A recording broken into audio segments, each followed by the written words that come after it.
नमस्कार. गोपालकृष्ण गोखले महाविद्यालय विभाग 2 सेमिस्टर 3 पेपर क्रमांक 4 BA सेकंड साधन संपत्ती भूगोल. साधन संपत्ती भूगोल या पेपरमध्ये एकूण 4 टॉपिक होते. मात्र शिवाजी विद्यापीठाच्या नवीन परिपत्रकानुसार यापैकी 80% सिलेबस आधारित प्रश्नपत्रिका तुम्हाला येणार असल्यामुळं आपल्याला पहिले 3 टॉपिक अभ्यासावे लागतील.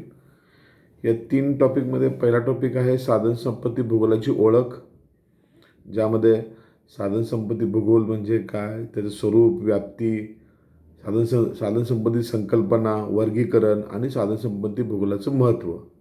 टॉपिक नंबर 2 असेल महत्त्वाच्या साधन संपत्ती, जलसाधन संपत्ती, वनसाधन संपत्ती, ऊर्जा साधन संपत्ती आणि मानवी साधन संपत्ती. आणि प्रकरण क्रमांक 3 असेल शाश्वत सस्टेनेबल रिसोर्स म्हणजेच शाश्वत साधन संपत्ती विकास. त्यामध्ये शाश्वत विकास म्हणजे नेमकं काय, नैसर्गिक साधन संपत्तीचा शाश्वत विकास आणि मानवी साधन संपत्तीचा शाश्वत विकास. अशा प्रकारे हे 3 टॉपिकवर आधारित आपल्याला ही कोविडच्या ह्या पॅन्डेमिकच्या सिच्युएशनवर आपल्याला परीक्षा द्यावायची आहे. त्यावेळी पहिला टॉपिक जो आहे साधन संपत्ती भूगोल, याची ओळख म्हणजे स्वरूप, व्याप्ती, वर्गीकरण आणि महत्त्व. त्या अंतर्गत आपण आज साधन संपत्ती भूगोल म्हणजे नेमकं काय या संकल्पनेची आपण चर्चा करू.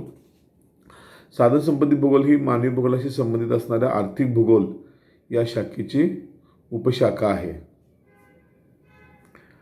या शाखेमध्ये पृथ्वीवरील असणाऱ्या सर्व प्रकारच्या साधन संपत्तीचा अभ्यास केला जातो. पृथ्वीच्या पृष्ठभागावर सर्वत्र समान स्वरूपाची भौगोलिक परिस्थिती आढळत नाही. पृथ्वीच्या पृष्ठभागावर असणारे साधन संपत्तीचे वितरण हे असमान असल्याचे दिसून येते. काही ठिकाणी भरपूर प्रमाणात साधन संपत्ती, तर काही ठिकाणी अल्प आणि एखाद्या ठिकाणी अजिबातच नाही.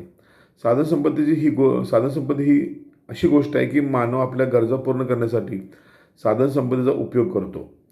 पृथ्वीवरील नैसर्गिक व मानवी घटकांचा भौगोलिकदृष्ट्या अभ्यास हे साधन संपत्ती भूगोलाच्या माध्यमातून शक्य आहे.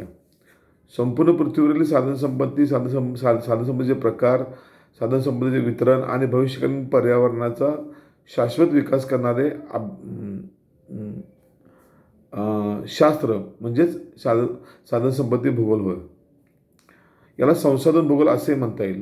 सामान्यपणे साधन संपत्ती ही मानवी आणि नैसर्गिक अशी समजली जाते. मानवाच्या विकासासाठी तयार केलेली विविध साधने ही मानवी साधन संपत्ती आहे, तर निसर्गात उपलब्ध असलेली सर्व साधन संपत्ती ही नैसर्गिक साधन संपत्ती आहे.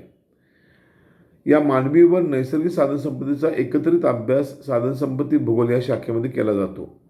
मानव व पर्यावरण यांचा अतिशय निकटचा सहसंबंध असतो. निसर्गातील जमीन, हवा, पाणी, वनस्पती, ऊर्जा साधने व इत्यादी विविध घटक मानव वापरतो. म्हणूनच या घटकाबरोबर मानव हा सुद्धा एक संसाधन घटक म्हणून मानला जातो. कारण मानवाच्या वापराशिवाय या साधनांना महत्त्व प्राप्त होत नाही. म्हणूनच साधन संपत्ती भूगोलात मानव, प्राणी, वनस्पती, ऊर्जा साधने, खनिज साधने आणि पर्यावरण या सर्वांचा एकत्रित अभ्यास केला जातो. अलीकडच्या काळात मानव पर्यावरणातील गोष्टींचा जास्तीत जास्त वापर करू पाहत आहे. मानव आपल्या बौद्धिक कौशल्याचा वापर करून नवनवीन गोष्टी निर्माण करत आहे. म्हणजेच मानवाचा पर्यावरणातील हस्तक्षेप वाढल्याने दिवसेंदिवस पर्यावरणाचा समतोल बिघडत चालला आहे. निसर्गातील साधन संपत्तीचा प्रचंड वापर होत असून काही पारंपरिक साधन संपत्ती नष्ट होऊ पाहत आहेत. याला पर्यायी साधन संपत्ती वापरणे, पुनर्वापर इत्यादी गोष्टींचा अवलंब करून पर्यावरणाची अवनती किंवा ऱ्हास थांबवण्याच्या हेतूच्या दृष्टीने साधन संपत्ती भूगोल या विषयाच्या माध्यमातून प्रयत्न केले जात आहेत. साधन संपत्तीच्या विकासाबरोबरच वेगवेगळ्या समस्या शोधून त्यावर उपाययोजना करण्यासाठी साधन संपत्ती भूगोलाच्या अभ्यासाची गरज निर्माण झाली आहे. साधन संपत्ती भूगोलाची व्याख्या: पर्यावरणाच्या अनुषंगाने पृथ्वीवरील सर्व साधन संपत्तीचा अभ्यास करणारे शास्त्र म्हणजे साधन संपत्ती भूगोल होय. व्याख्या नंबर 2: आर्थिक फायद्यासाठी मानवाने वापरलेल्या सर्व घटकांचा एकत्रितपणे भौगोलिकदृष्ट्या केलेला अभ्यास म्हणजे साधनसंपत्ती भूगोल होय. व्याख्या नंबर 3. जीवावरणाच्या गरजा भागवणाऱ्या सर्व घटकांना साधनसंपत्ती असे म्हणतात. या साधनसंपत्तीच्या निर्मितीचा, वितरणाचा, वैशिष्ट्यांचा व परिणामांचा अभ्यास करणारी शाखा म्हणजे साधनसंपत्ती भूगोल होय. पुढची व्याख्या. पृथ्वीच्या पृष्ठभागावरील असे घटक आहेत की ज्यामध्ये मानवाच्या गरजा भागवण्याची क्षमता असते. अशा सर्व घटकांना आपण साधनसंपत्ती असे म्हणतो. आणि या साधनसंपत्तीचा अभ्यास करणारे शास्त्र म्हणजे साधनसंपत्ती भूगोल होय. वरील सर्व व्याख्यावरून असे लक्षात येते की साधनसंपत्ती व मानव यांचा निकटचा सहसंबंध असून यांचा अभ्यास साधनसंपत्ती भूगोल या शाखेत केला जातो. साधनसंपत्तीचे स्वरूप. साधनसंपत्ती भूगोलाच्या स्वरूपाची खालील 6 विभागामध्ये विभागणी केली आहे. 1. वर्णनात्मक स्वरूप. 2. कार्यकारण भावात्मक स्वरूप. 3. वितरणात्मक स्वरूप. 4. तुलनात्मक स्वरूप. 5. परिवर्तनशील स्वरूप आणि 6. सांख्यिकी व तांत्रिक स्वरूप. पहिला 1. वर्णनात्मक स्वरूप. पूर्वीच्या काळात भूगोलाचा अभ्यास ज्याप्रमाणे वर्णनात्मक पद्धतीने होत असे तसा साधनसंपत्ती भूगोलाचा अभ्यास सुद्धा सुरुवातीच्या काळात वर्णनात्मक पद्धतीने होत असे. उदाहरणार्थ वनस्पती, प्राणी, खनिजे, ऊर्जा साधने, पाणी इत्यादी साधनसंपत्ती भूगोलाशी संबंधित गोष्टींचा अभ्यास वर्णनात्मक पद्धतीने होत असे, म्हणून या विषयाला वर्णनात्मक स्वरूप प्राप्त झाले. दुसरं 2. कार्यकारण भावात्मक स्वरूप. साधनसंपत्ती भूगोल ही आर्थिक भूगोलाची शाखा असल्याने मानवाच्या आर्थिक क्रिया व साधनसंपत्ती यांचा अभ्यास एकत्रितपणे होत असतो. यामध्ये निसर्गातील सर्व प्राकृतिक व मानवी घटकही समाविष्ट होतात. या सर्व घटकांचा अभ्यास म्हणजे साधनसंपत्तीचा अभ्यास होय. साधनसंपत्ती भूगोल हे एक शास्त्र असल्याने त्यामधील विविध विषयांचा म्हणजे साधनसंपत्तीचा अभ्यास शास्त्रशुद्ध पद्धतीने होणे आवश्यक आहे. कारण शास्त्रीय पद्धत ही उत्पत्तीपासून ते परिणामापर्यंत सर्व घटकांचा पुराव्यासह सारांश देत असते.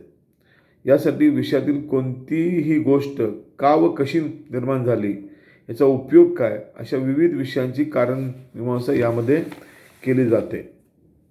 तिसरा भाग वितरणात्मक स्वरूप.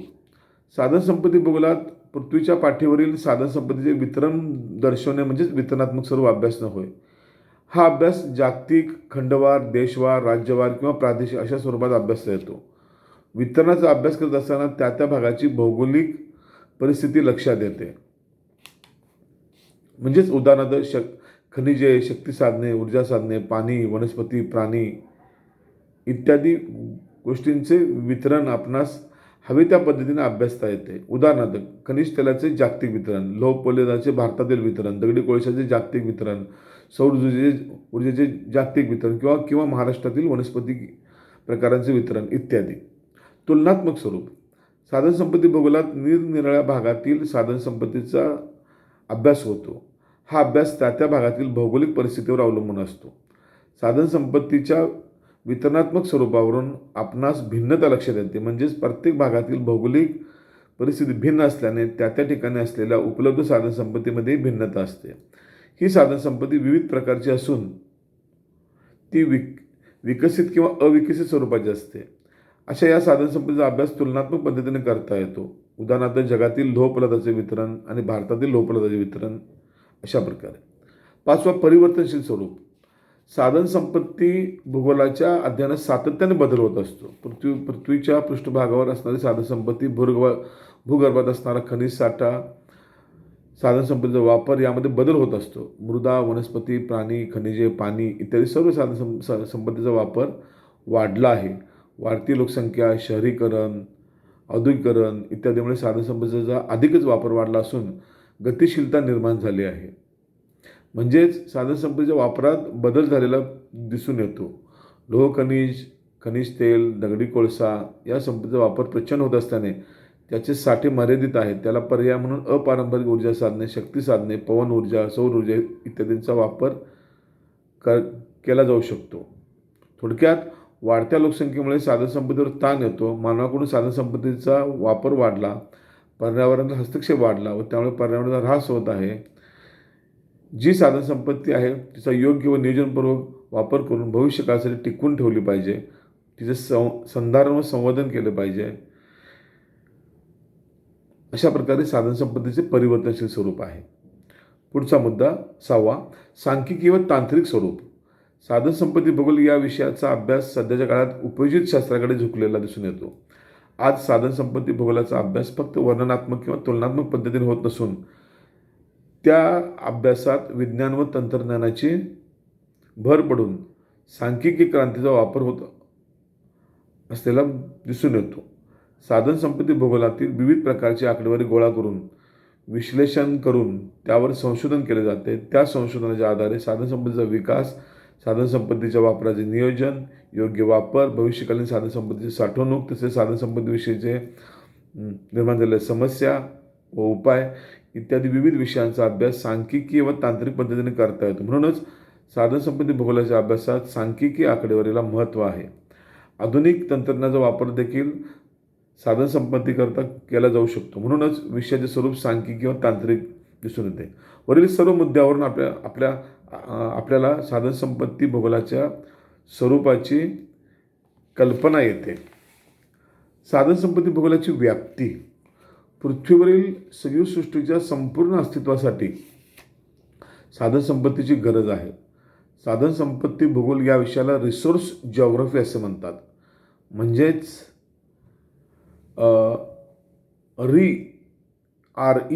दीर्घ मुदतीपर्यंत आणि सोर्स म्हणजे साधन, अशा प्रकारे रिसोर्स हा शब्द बनला आहे. दीर्घ मुदतीसाठी ज्या वस्तूवर आपण अवलंबून राहतो किंवा ती वस्तू म्हणजे साधनसंपत्ती होय.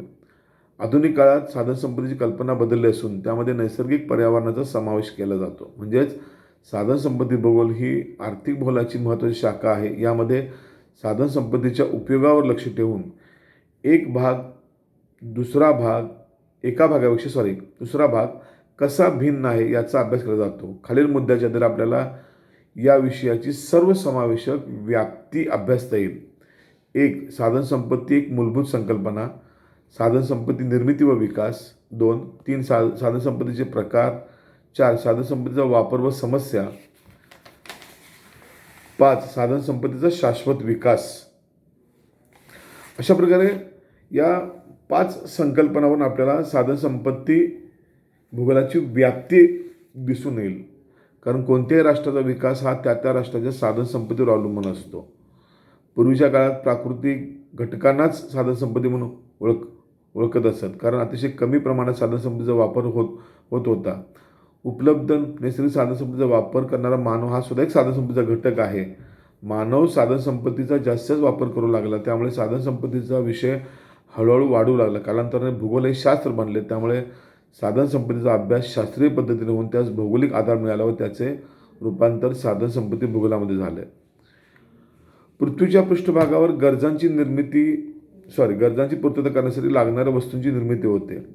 मानवाचे जीवन हे पूर्णतः निसर्गावर अवलंबून आहे. आपले जीवन जगण्यासाठी मानवाला निसर्गावर अवलंबून राहावं लागते. पूर्वी अन्न, वस्त्र, निवारा ह्या मूलभूत गरजांची पूर्तता निसर्गातून होत असे, पण आज आधुनिक काळात मानवाच्या गरजाही वाढल्या. तसेच मानवाची तांत्रिक प्रगती व नैसर्गिक संबंध यामध्ये देखील परस्पर संबंध दिसून आला. त्यातूनच औद्योगिक व तांत्रिक प्रगती वाढली असून त्याबरोबरच नैसर्गिक साधनसंपत्तीचा वापरही वाढला आहे. साधनसंपत्ती ही जीवनाचा अविभाज्य भाग बनला असून यात कधी वाढ तर कधी घट होते. मानवाचे अस्तित्वच या अवलंबून आहे, त्यामुळे याची व्याप्ती खूप मोठी आहे. साधनसंपत्तीचे प्रकारावरून सुद्धा आपल्याला व्याप्तीची कल्पना येते. पृथ्वीच्या पृष्ठभागावर सर्वत्र साधनसंपत्ती सारख्या प्रमाणात नाही आहे, कारण अनेक प्रकारची साधनसंपत्ती ही भिन्न भिन्न स्वरूपामध्ये आणखीन भिन्न भिन्न प्रमाणामध्ये आढळते. साधनसंपत्तीच्या विविध प्रकारांचा अभ्यास करणे म्हणजे साधनसंपत्तीच्या भूगोलाची व्याप्ती अभ्यासणे होय. साधनसंपत्तीचा वापर व समस्या या मुद्द्यावरून देखील आपल्याला व्याप्तीचा अभ्यास करता येईल. साधनसंपत्ती भूगोलाची व्याप्ती अभ्यासत असताना एक गोष्ट लक्षात येते की पृथ्वीच्या पृष्ठभागावर व पृष्ठभागाखाली असलेल्या सर्व प्रकारच्या साधनसंपत्तीचा उपयोग मानवाने आपल्या बौद्धिक कौशल्याच्या जोरावर विविध गोष्टीसाठी केलेला दिसून येतो. त्यातून नवीन नवीन गोष्टी निर्माण करून संपूर्ण मानवजातीचा विकास घडून आणला. पृथ्वीच्या काळात अन्न, वस्त्र, निवारा या मानवाच्या गरजा मूलभूत स्वरूपात होत्या, पण आज मानवाच्या गरजा अमर्याद वाढलेल्या आहेत. त्यामुळे वाढत्या लोकसंख्येबरोबर साधनसंपत्तीचा वापरही वाढला आहे, त्यामुळे व्याप्ती देखील आपल्याला खूप मोठी झालेली दिसून येते. साधन संपत्तीचा शाश्वत विकास यावरून देखील आपल्याला या विषयाची व्याप्ती अभ्यासता येईल. 1987 साली संयुक्त राष्ट्रसंघाने जागतिक पर्यावरण आणि विकास आयोगाची world commission on environment and development WCED या संस्थेची स्थापना करून पर्यावरणाच्या अनुषंगाने पृथ्वीवरील साधनसंपत्ती भविष्यकाळासाठी कशा प्रकारे साठवून ठेवता येईल आणि चालू पिढीसाठी त्याचा उपयोग शाश्वतरित्या कसा करता येईल यासाठी उपाययोजना शोधण्यात आल्या. साधनसंपत्ती भूगोलाच्या अभ्यासात सध्याच्या काळात साधनसंपत्तीचा शाश्वत विकासाचा अभ्यास करणे महत्त्वाचे आहे.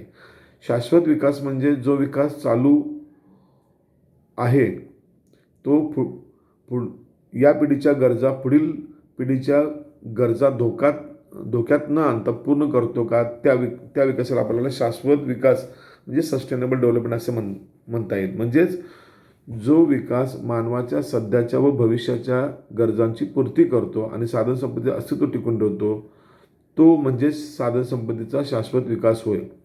जगातील वाढत्या लोकसंख्येचा वाढता ताण कमी करून आर्थिक विकास घडवून आणण्यासाठी कमीत कमी साधनसंपत्ती वापरून जास्तीत विकास करता येईल हे अभ्यासले जाते. वरील अनेक घटकावरून किंवा चर्चेवरून आपल्याला साधनसंपत्ती भूगोलाच्या व्याप्तीत सर्व घटक समाविष्ट असून या सर्वांचा अभ्यास साधनसंपत्ती भूगोलाच्या व्याप्तीत केला जातो.